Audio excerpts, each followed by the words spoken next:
the one and only Darren Green Show. All right, now, what did I tell you?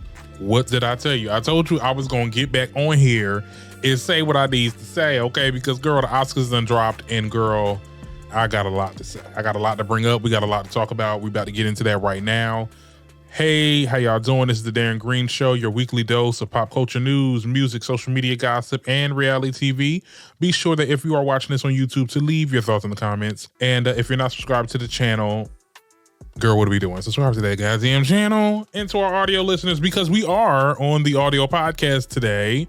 Hey, how y'all doing? Be sure to leave a rate and review and all that good stuff. I told you I was going to start incorporating you guys into the other content that I have going on.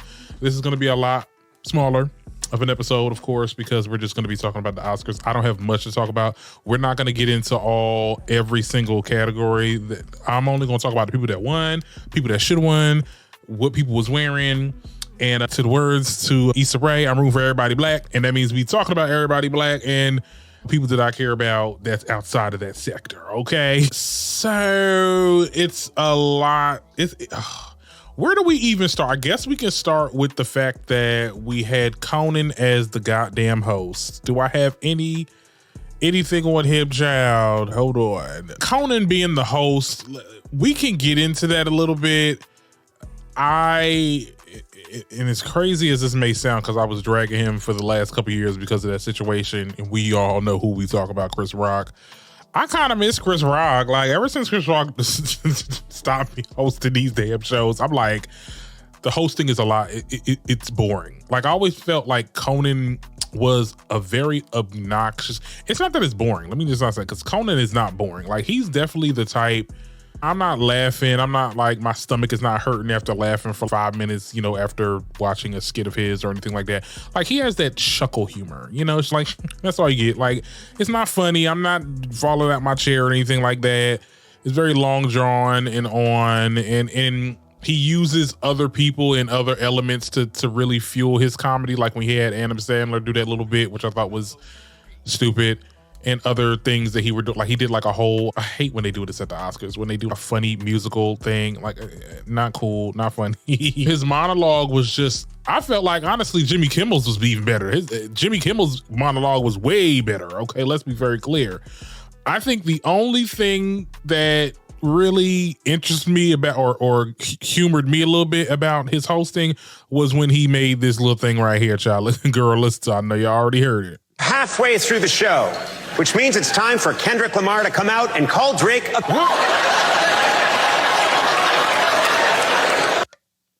That's literally the only joke that he said on there that had me like, okay, it was more of a chuckle, more of a, and that's about it.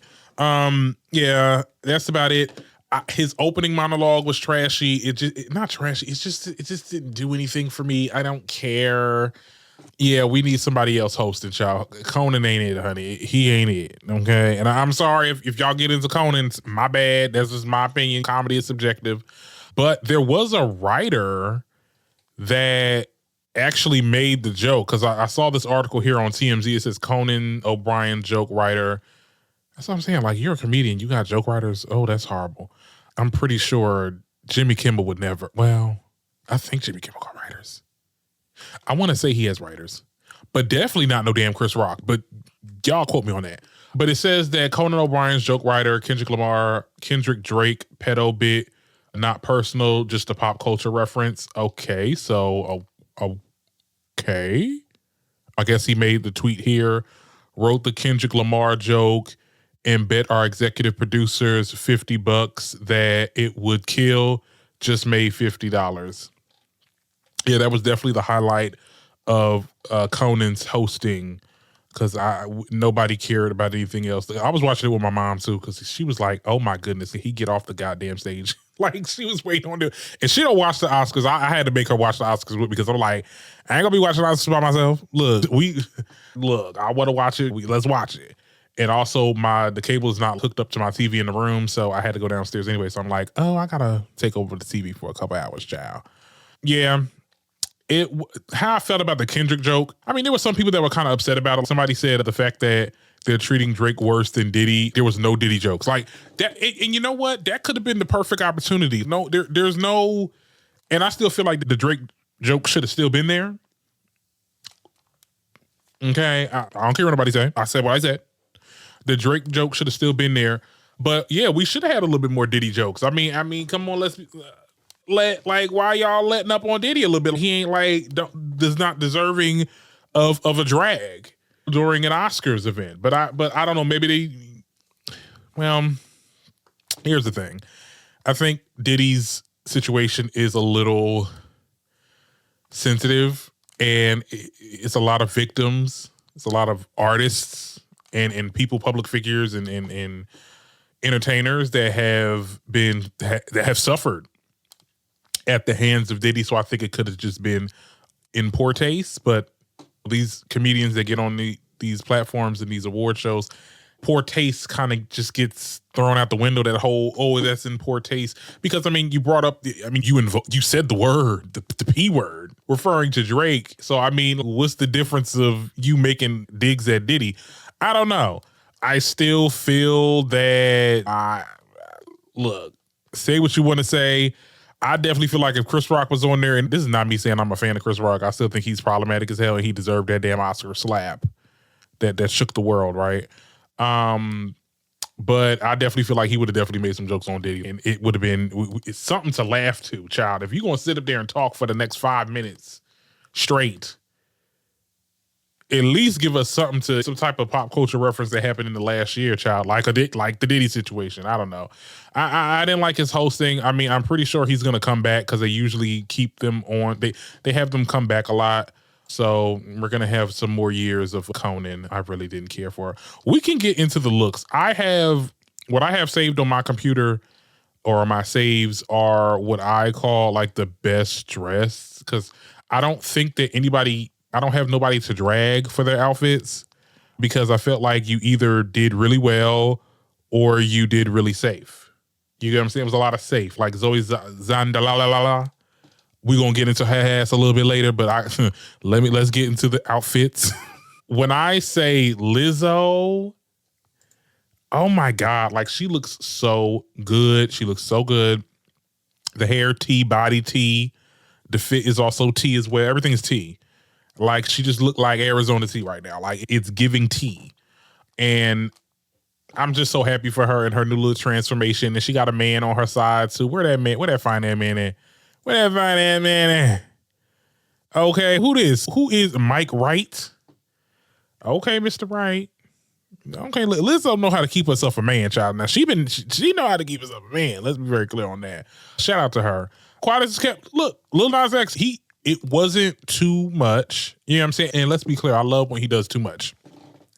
I'm a too much type of bitch. Okay, do too much if it makes sense, if it looked good.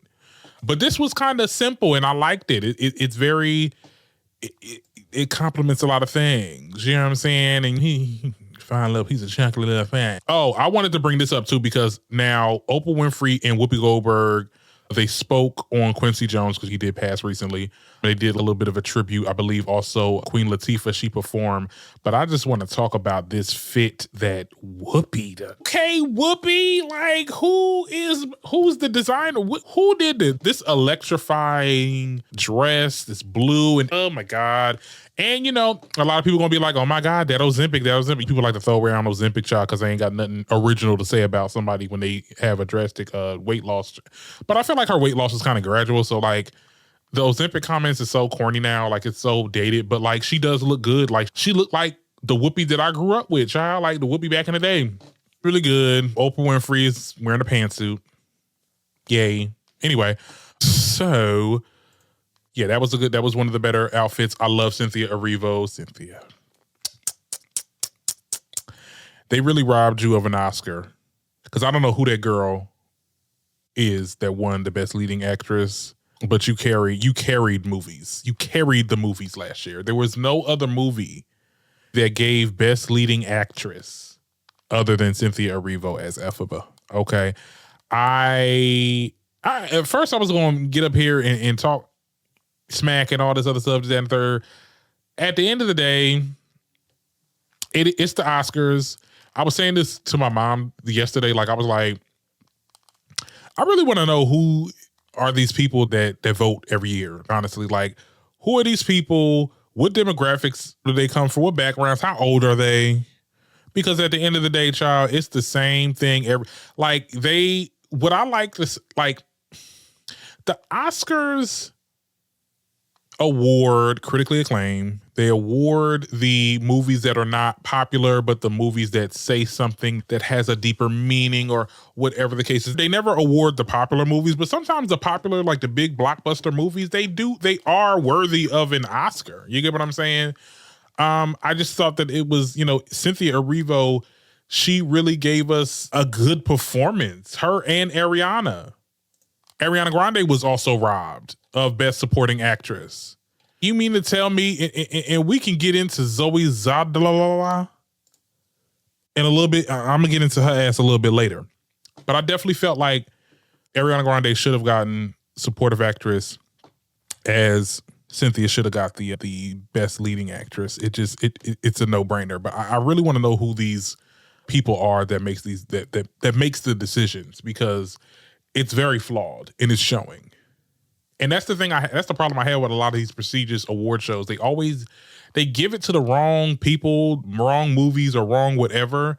But then years later, they'll renege and be like, okay, well, now we're going to give them the award now. And then honestly, at that point, they're not really deserving of it, because that's not really the thing that should have got them the Oscar. They should have got the Oscar from the last movie. You know what I'm saying? There's never the right time and moment that they give out these awards. It's just, okay, well, we snubbed this person like 5 times, so let's give them an award, even though the category that they're in for, maybe they weren't that deserving of it. I don't know if that makes sense, but whatever. I just feel it should run like the Grammys. I think the Grammys, like where they have the Recording Academy, anybody that has been nominated for a Grammy, they have the right to vote. You get what I'm saying? So it's more of an Artist Choice Awards.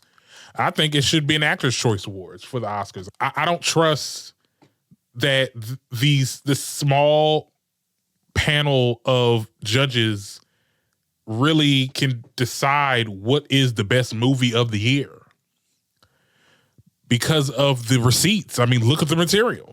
They have not awarded anything that was to me was the best movie of 2024. And it was a lot of movies that came out, but it really wasn't a lot of good movies.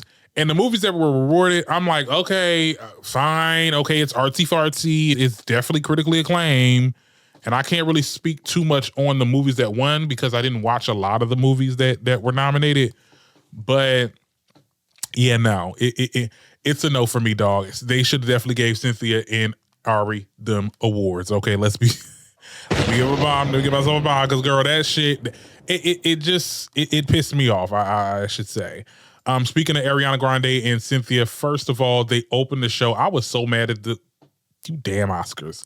Y'all didn't tell me they was gonna be the opening act. Okay, and we can transition into the performances. Actually, no, I don't want to transition to the performances yet. Because there's still other outfits that I want to talk about. I feel like I'm going all over the place. Sorry.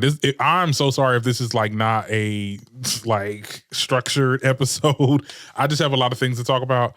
I love their, like I said, I love their performance. It's Cynthia Erivo doing Defying Gravity. I feel like this performance right here, it really mirrored the original cast, like the original, I think the India Menzel and the other girl that played Glinda. I'm sorry if I don't know, I'm shooting blanks here, but it kind of mirrored that. Ariana Grande also performed Somewhere Over the Rainbow. I was like, okay, with the little, Judy Garland. Shout out to them. Moreover, on some of these outfits as we conclude on this part of the episode, I love Halle Berry's. It definitely, what my mom said, if she sit wrong, she gonna cut herself. I'm like, Mom, you need to stop. That was a cute little outfit. Now look, Julia Fox, that's one of Kanye West's exes and stuff. I actually like Julia Fox. I think she's very interesting. She's a very weird lady, and I like that about her. Like, something about her is just very weird. They said she channeled the Bianca Sensory, like with the full nude and coverings and stuff. But my thing is this, quiet as a kept, and I came for Bianca Sensory and Kanye for that whole thing. I think it's still kind of trashy, and I think it's still kind of whatever you want to call it, deplorable. Fine, I guess. But if you're gonna go that route and show up nude, do it in an artistic way. I love how the hair is like covering her parts a little bit, barely, because we still got some blurries. But this is kind of avant-garde. Like, this is kind of like art almost. If you gonna come out and not wear no clothes, do it like artistically. And I think she does it. Okay, I look, I might sound a little biased because I like Julia Fox, but I don't know. This seems less trashier than Bianca Censori, if that makes any sense. I'm sorry. So shout out to her. A lot of the best dressed people, they were not at the event. Like, I feel like, because these are the Vanity Fair after party looks, like the one I just showed you with Lizzo, with her, Julia Fox. I don't know. I feel like a lot of people like stepped their game up once they got to the after party. This is Gabrielle Union and Dwayne Wade. They're fine asses. Anyway, yeah, a lot of the outfits are a lot better at the after party. Megan Thee Stallion. Okay, girl. Okay, showing the breasts. And like I said, if you're going to show your body, do it artistically. This is what that is. I mean, she looks good, body T. They sitting, okay? They is sitting up here with the little pasties on. So, and I love the updo. I love that it's like ginger too. I love, one of these days, I feel like I'll be a really good ginger. Like that red right there will look good on me. You know what I'm saying? I'm gonna try it one of these days. I'm gonna dye my hair. But this looks good. I love the ginger with the green that complements. Yeah. Yeah, and that is my 411 on the outfits. We can get into some of the awards. Like I said, we're not going to talk about everybody, but we are going to talk about some people. As I was going to talk specifically on the performances, we know that Queen Latifah did Ease on Down the Road. That was one of Quincy Jones's songs. I believe he produced it, which was interesting. They did a James Bond performance, and it featured like Raya, Doja Cat, or I think her name is Raya. And then like the girl from The Substance that played like a character that we'll get into. Honestly, the performance-wise, Cynthia and Ari was eating. I don't know what Doja was doing. And me and my mom was going back and forth. We were like, actually, no, the song that she was singing, that's how it's supposed to sound. I'm like, okay, well, I don't know. Look, I'm young. I don't know. This song did not compliment her voice, her vocals at all. And I think Doja really can sing. I'm never going to be like, Doja can't sing, because she does. This song in particular just did not capture her voice well. It didn't really connect well to me. Y'all can drag me. That's my opinion. My opinion don't mean nothing outside of me. Everybody got their opinion. I just didn't feel it. I didn't feel it. The look was cute. I love this look. Had this nice she had the short fade, but the vocals just was not there. I'm being really honest. I'm sorry. Anyway, let's get into some of the awards that we can conclude with talking about that, because that's the only thing else to talk about. I'm going to get right into my biggest issue with the awards. Okay. And that is Zoe Saldana. I was very, disappointed in the Academy's decision in this award. Very disappointed. I didn't see this movie. What's it called? Emilia, Perez. Didn't see the movie. Not planning on seeing the movie. I saw clips and apparently it's about, like, I did a bit of research. It's about this cartel that hires this lawyer to do this unusual thing, and apparently the damn CEO of the cartel is transitioning into a woman. It deals with a lot. It's a Mexican culture, but it's also trans culture. Girl, I don't know, girl. It sound a mess. The clips that I watched looked a mess. The singing and music in there sound a mess. It makes no sense that this is the best supporting actress. Makes no sense at all. Okay, over Glinda? Over Popular? Like, what are we doing? And this is where I say, because I think Wicked is more popular and it's the blockbuster film, that the Oscars kind of highbrow it. And it's not artsy fartsy. It's popular. Who cares about it? It's not really telling a story, or it's not really innovating anything. And I'm just like, Yeah, it definitely innovated. It was more innovative than this. Okay, so Zoe's she accepts her award and she talks about how I'm the first, or it's so funny how y'all she want to sit there and say, "Oh, I'm the first of Dominican descent child. You're Dominican, you're black, you're this, you're that." Who do you want to be, honey? You was Nina Simone a couple years ago, honey. You wearing blackface and a prosthetic onion nose. Okay, like it. She's a weirdo. I don't like her. I also don't like, and I'm sorry if this sounds a little biased, but you know what? I am going to be a little biased. Okay, I am. All right. And when she was asked about the criticism that this film had received, and I had to do a little bit of research on this, apparently Emilia Perez is not received well by the Mexican community. A lot of people in the Mexican community believe that this movie is in poor taste of Mexican culture. They felt like the portrayal of Mexico it ain't right. It's offensive. And people were talking about this. It got to the point where the director even made a response, and the director was even sounding condescending, just like how Zoe sounds in this clip that I'm about to show y'all. Yeah, like this. Basically, this is what she said when there was a Mexican reporter, that actually asked her about, what is your thoughts on the criticism of this film? Let's get into it. So I'm Cristina Ibanez. I'm from Webedia, representing Sensa Cine, which is a Mexican outlet. Mm-hmm. I gotta say that a lot of things has been said about the movie, about trans people, about empowering women, but less has been said about Mexico, which is the heart of it. Mm-hmm. So what would you say about this, the heart of this movie, but also about the topic, who is really hurtful for us Mexicans? First of all, I'm very sorry that you and so many Mexicans felt. Notice how she said, "I'm very sorry how you thought. I'm sorry that you were offended. I'm sorry that you weren't included, child." Okay, girl. Offended. That was never our intention. We spoke and we came from a place of love, and I will stand by that. Okay, girl. I don't share your opinion. Mm-hmm. For me, the heart of this movie was not Mexico. We weren't making a film about a country. We were making a film about 4 women. Yes. And these women could have been Russian, could have been Dominican, could have been black from Detroit, could have been from Israel, could have been from Gaza. And these women are still very universal women that are struggling every day at trying to survive systemic oppression and trying to find their most authentic voices. So okay, I'm gonna stop you right there, child, because I actually don't have anything else. Girl, first of all, here is the actual overview of the movie, just so I can make sure that's clear, because I tried to say it in the beginning, but I was paraphrasing. This is a Mexican lawyer is offered an unusual job to help a notorious cartel boss retired and transition in living as a woman, fulfilling a long felt desire. Okay. This could have been this could have been about black people in Detroit. A cartel, like our cartel boss.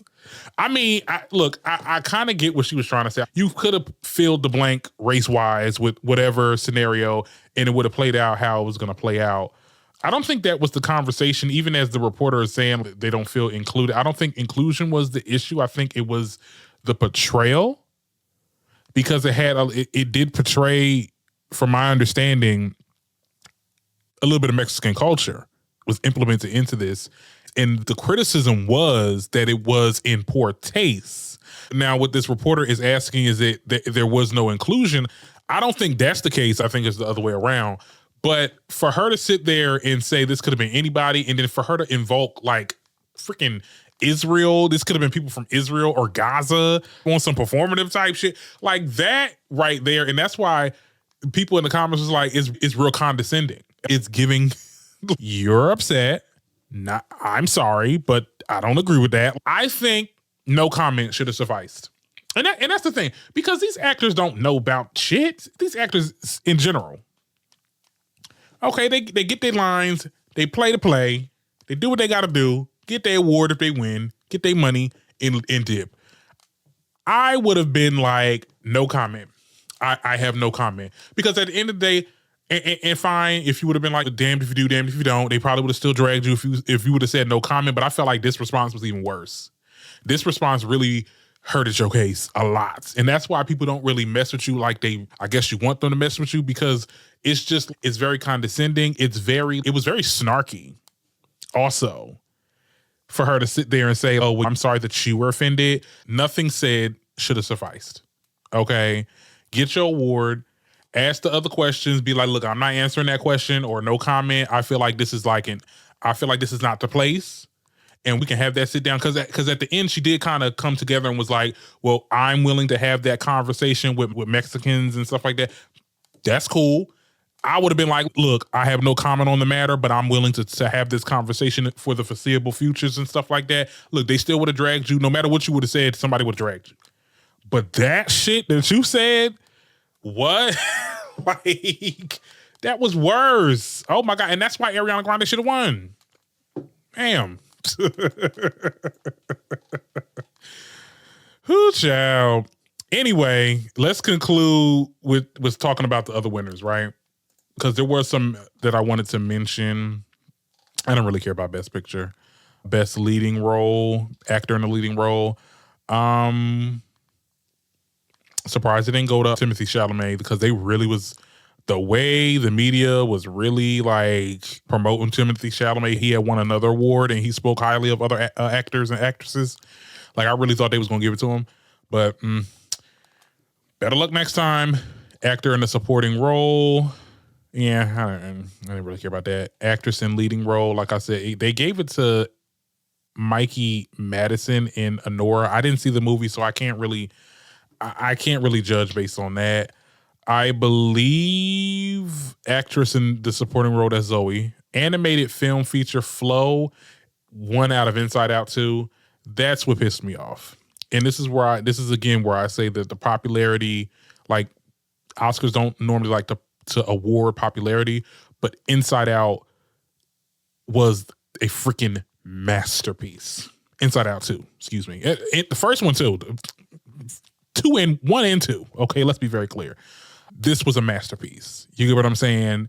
Out of all the other animated films that came out, now I didn't see Wallace and Gromit, and I used to watch that when I was a kid, so I did not even know they came out with a movie. But I will be watching that soon. But Inside Out 2, child, that was a therapy session. Okay, I was almost literally in tears watching that movie. Okay, especially the first one. Now, Wicked did win Best Costume Design. I forgot to mention that earlier, so we can mention that now. He was the first Black person to win in that category. So it was Best Costume and Design, which at the end of the day, like, girl, I'm glad Wicked won something.